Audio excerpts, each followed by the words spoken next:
Someone I used to call a friend is going to get surgery and I hope he doesn't make it. The title sound bad and to be honest I kind of feel bad, but I think him not getting out of the surgery room would be for the best. I knew him, going to name him Stan, for the first time about 5 or 6 years ago. He was an old partner's best friend. We didn't last, but I kept talking to Stan because we kind of have the same interests about sports and he seemed like a cool guy. He was and still is sick from the moment I meet him. Brain cancer. This is relevant. 2 years ago we were talking about our love life and he said he was sad because his ex-GF did not wanted to do anything with him.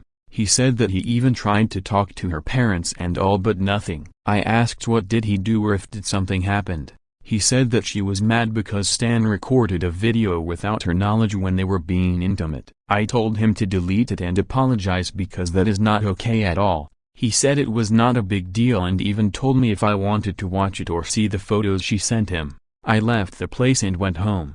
I texted him that I did not wanted to see him again and that I thought that he was better.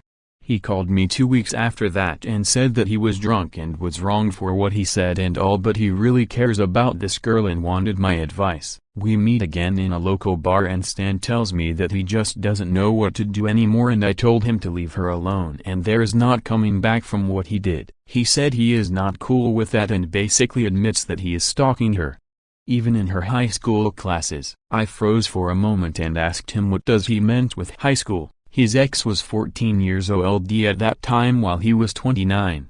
I told him how pathetic and disgusting that is, but he brushed it off saying that he always dated girls who were about 12 to 16 years old. Stan's parents knew, some of his friends knew, even his brothers and sisters, and everyone just gives him a pass for a fucking crime because he has a brain tumor and that might be what is causing his behavior. But Stan himself told me that when he was 17 he still had a 13-year-old GF and that was YA before his diagnosis. I cut ties with him and blocked him from everything. Last year one found out from a friend that he is still stalking that poor girl, that she had the cops involved, but because he is sick. Apparently he had surgery sometime after I blocked him and now he is partially blind. It ended in nothing. Our country have very weak laws, so I know he can play the I'm sick card to get out of everything. That's why when I heard he is having surgery again and this time there is a considerable chance of him dying, I just wished for him to go. At the end of the day he will go out while asleep in a much better way than he deserves. On one hand I feel bad because his family suffers for him.